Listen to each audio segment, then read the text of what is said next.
clear dot one CT and the black one the other CT? No, so each of these CTs has 2 leads on it, right? So it's got a complete circuit. Mm-hmm. White lead should always land on the white dot. The black lead will land on the black dot. The way that you're going to configure this, you're actually going to use this 2 sets of CTs and double lug them. So you're going to be landing 2 sets of CTs on L1 and 2 sets of CTs on L2. It's critical that those CTs are the same, right?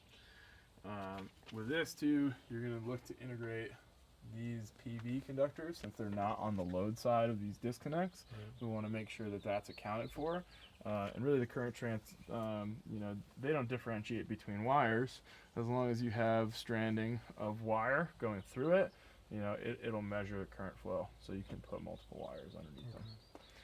So right here on L1 CT2, we're going to go white and black on both of them. So we're going to put 2 wires in those loads. Yeah, so you're going to land White. Yeah, Black, so yep. White, black, and black. Yep. Okay. And then when you do that, if you're configuring multiple sets of CTs, when you go to input your CT So why is there quantity in here, why is there slots for more CTs then? If we're using because it? this meter can also be used for 3-phase power, Okay. right? So if you have a so third we just phase, got one phase. well, yeah, I mean you got Single split phase, right? Split So phase. line 1 and line 2. So when you go through configuring the meter, you'll want to enter the CT value to be 400, which is the total sum of the sets, right? So you have 2 sets of 200 amp CTs. You need to double that value when you enter it into the inverter Okay. for the 2 sets. Sounds good. Great, okay. Let's go ahead and turn the AC power off. Anytime we're on the board up here, we don't want AC power to be live. And remove the firmware. Next steps. Let's throw the cover back on the inverter. Did they get rid of the... Actually, I'm sorry. We can go through and do this now. So let's put AC power back on, and we can go ahead and configure the inverter at this point. Using the buttons? Using the buttons, yeah. So we're going to enter setup mode, which we do by holding down. Wait for this bad boy to fire up still, huh? Pretty slow last time. Yeah, there we go.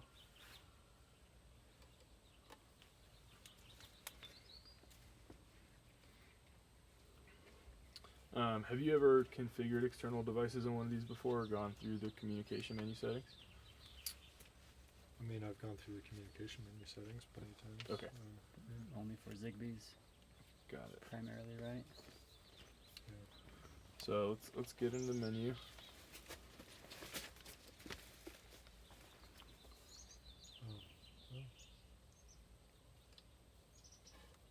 So let's see which... Yep. Communication? Yes, sir.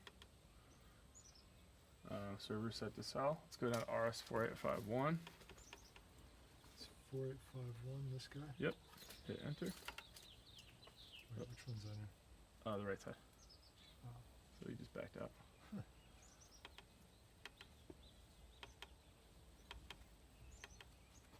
Great. So RS4851, we want device type. Hit enter. We want this to be SolarEdge, and we want it to configure it for multi-devices. Right, so scroll down to, or actually, yeah, we want it to be multi-devices, so select that.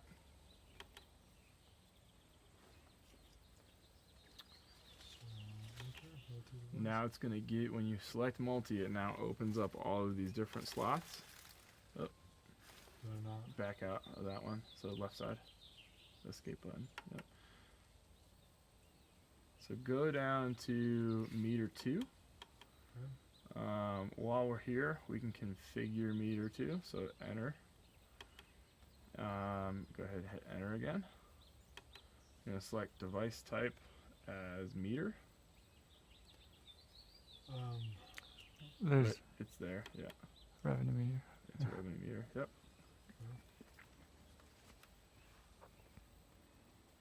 So it knows to look for a meter, right?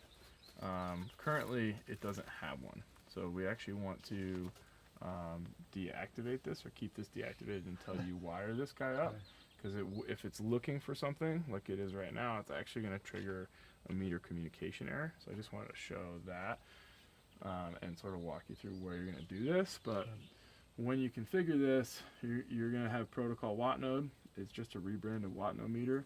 You're going to go for device ID and select 2. And then down here we can go to meter function, and that's where you can set it to be a consumption meter or an import export meter. Okay. Once you get both sets of CTs, you're going to want to select that import export meter.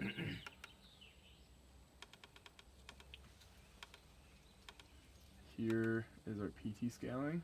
This is where you're going to enter 400. Gotcha. Okay. I'm going to go ahead and just disable this for now. So that you can reactivate it later and we don't end up triggering those error codes when we just go to commission the battery for backup only for the time being. Okay. Oop. So next off, we want to go and configure the battery right now. So go ahead and hit enter. Okay. We want to go to device type, enter there, battery pack, hit enter again. And it should automatically populate when you have the communication wiring and the power wiring done. It says LG already. It does say LG already. If you were to scroll down and hit protocol. Oh no, yep. Better? Yep, it already has the LG there. Hit exit. It won't even let you switch it to Tesla. Go down to device ID. This is correct for a primary LG battery. The primary LG battery has an RS485 end of line resistor on it, so it needs to be at the end of the bus. One of the reasons that if you were to configure a secondary battery in here, this number will actually be 14 because it needs to be integrated before the primary. The primary will go at the end. Okay.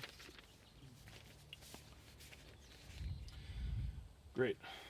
So again, this walks you through all of that. We have device ID 15 already set up, and let's go check out the battery info just for S&Gs. Okay. And this will give you the serial number of the battery. It will also tell you the firmware version on the battery. So the battery management system firmware is 7.4.8. Okay. You can go ahead and back out of this menu. Back out. And scroll down to make sure that you've got that battery showing up there. Great. Go ahead and exit. So we've got that. Now we do want to check the battery to see what it's doing once we get PV up and running. I want to set this up currently for just backup only mode until you have these configured, in which case you can go ahead and do it for maximized self-consumption. So go ahead and back out. And I believe actually to go ahead and go down, hit backup configuration real quick. Backup's enabled, escape. You want to enable it. Yeah. Go ahead and go down some more, hit maintenance.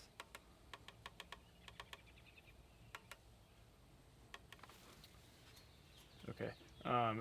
Because we entered this menu using this button, it does not give you the opportunity to go to the power control menu. I don't believe. Yep. I don't want you to wake up. So if you were to hold this button to get in there, it's going to prompt you to enter that password, which is 123123112. So this is to prevent a homeowner from making these changes. So scroll down to power control. This is going to be the next steps in configuration. So right now, go down to energy manager, hit enter. So this is where we could limit control. Go down to storage control. And right now, this is where you go and set things like your backup reserve limit. So if you don't have smart energy management and the battery's only being used for backup, you wouldn't set a limit on here. But if you wanted to set the limit for the customer, say he wants to keep 30-40% of his battery or whatever, per the conversations you're going to have with him, this is where you would do that. Is there any way to set an upper charge limit as well? What do you mean? Well, I know that, like for instance, the Tesla car batteries, they last a bit longer if you don't charge them to maximum. 100%. Yeah. And none of that, though? Don't believe so.